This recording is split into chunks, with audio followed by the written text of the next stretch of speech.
25 questions in 25 days. Hello, Aluxers. This is a special series we're doing before the end of the year, where we answer some of the questions you ladies and gents have sent our way. If you're new here, do yourself a favor and subscribe. You're currently missing out. Here's today's question. Hard work or smart work? Asked by Malwazela on Twitter. Simple answer, work smart, but as hard as you can. Let's say that you have a big pile of rocks and you need to move it.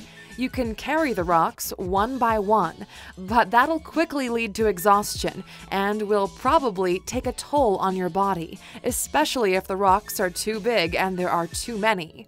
A smart solution would be to get a wheelbarrow and transport the rocks that way. You can even pay someone to do it for you. That's even smarter.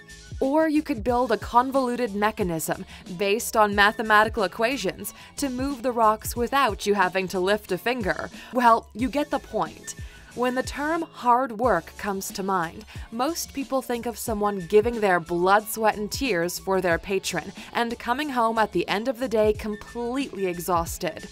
Hard work leads to riches, and that jives with their primitive instinct from way, way back. In some of our previous videos, we mentioned that hard work is uncorrelated with net worth. Think of all the really hard-working coal miners and manual laborers.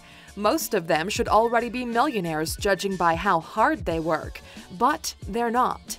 That's the conventional thinking that everyone put in your head when you were barely old enough to know what hard work really is. This is the way people get severely angry and disappointed when, after decades of working hard, they realize that they're still broke. Everyone around them seems to be doing better and their body is failing them. Thankfully, we're not going to be in that situation, right, Aluxers? And if you think of going the other way, of working smart, that's not the solution either. This can quickly lead to laziness or to adopting some shady practices that can lead you to somewhere you don't want to be.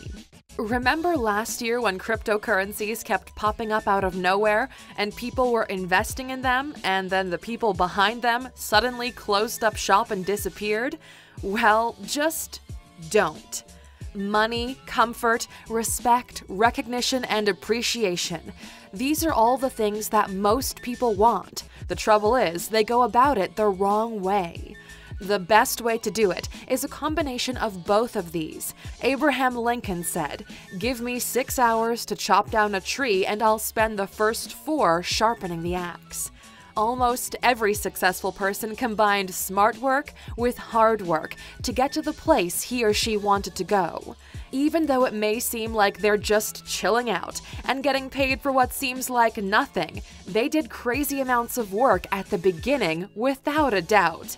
They've just hit the point where they're able to scale down and do things differently these days.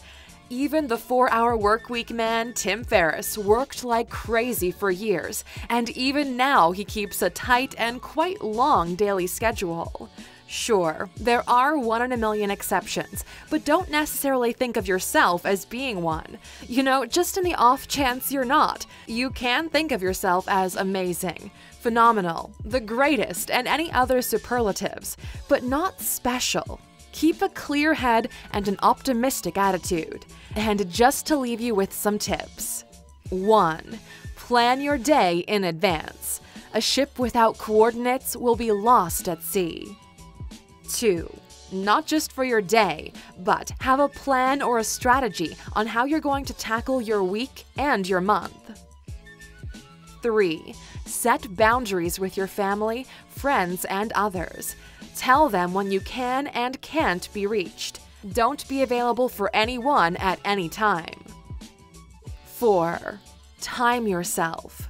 You'd be surprised on how much more efficient you'll be when doing this.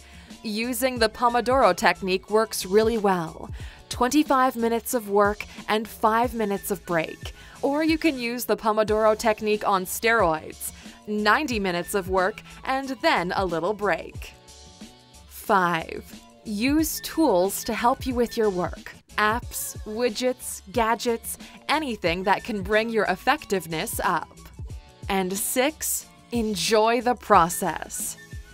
If you're looking to get the most out of the work you put in, learn to use the 80-20 principle. We recommend Richard Koch's book to anyone looking to master this type of work optimization. Even better, if you go to Alux.com/freebook and sign up, you can get the audiobook version for free, courtesy of our friends at Audible. All right, Aluxers, do you have any other tips that you could recommend? Let us know in the comments and we'll be sure to join the conversation. If you want to make sure you're not missing any of the daily value we provide, make sure to subscribe and follow us on social media. You can never have too much motivation in your life. We handpicked this video for you to watch next. We look forward to hearing from you, and as always, see you back here tomorrow.